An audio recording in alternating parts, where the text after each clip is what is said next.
తదుపరి కుంభరాశి. కుంభరాశి వారికి ఎలా ఉంది ఈ సంవత్సరం తెలియజేయండి? తప్పకుండానమ్మా. ఆదాయం 2, ఖర్చు 8 ఉంది కుంభరాశి వారికి. అలాగే రాజపూజితం 4, అవమానం 2 ఉంది.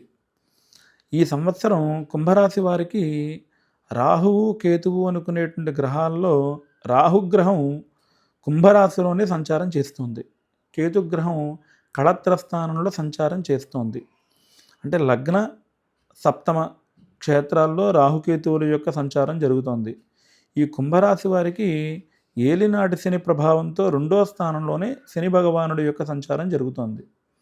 అలాగే గురుగ్రహం కూడా జూన్ 2వ తేదీ వరకు 5వ స్థానంలో, జూన్ 2 నుంచి 6వ స్థానంలో సంచారం అనేటువంటిది కూడా జరుగుతుంది.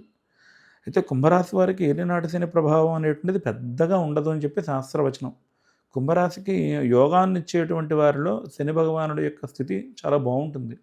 ఎంచేతంటే ఆయన యొక్క స్వక్షేత్రం మకర కుంభరాశులు 2 కూడా శని భగవానుడికి స్వక్షేత్రాలు అయినప్పటికీ ఏలినాటి శని ప్రభావం ఉంది కనుక వీళ్ళు శనివారం శివారాధన చేయడం, శివాలయంలోకి వెళ్ళి ఓ దీపారాధన చేయడం, శనివారం రోజున నల్లబట్టలు వేసుకోకుండా ఉండడం, వీలైతే కనుక శనివారం రోజున కాకికి కొంచెం పెరుగన్నం పెట్టడం, కాలభైరవుణ్ణి బాగా ఆరాధన చేయటం వల్ల వీరికి రాహువు, కేతువు, శని, గురుడు అనుకునేటువంటి గ్రహాల యొక్క యోగస్థానాలు అయితే ఏర్పడతాయి.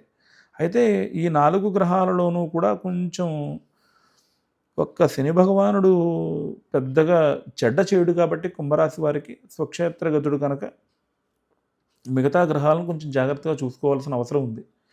ఇందులో భాగంగా వీలైతే కనుక వీళ్ళు ఏమైనా రుద్రాభిషేకం చేయడం, శని భగవానుడికి సంబంధించి శని దోషాలు లేకుండా రుద్రాభిషేకం చేయడం, కేతుగ్రహానికి సంబంధించి వీలైతే ఏమైనా గణపతి హోమం లాంటివి ఏమైనా ఆచరించడం వీరికి అన్ని విధాలా శ్రేయస్కరంగా ఉంటుందమ్మా.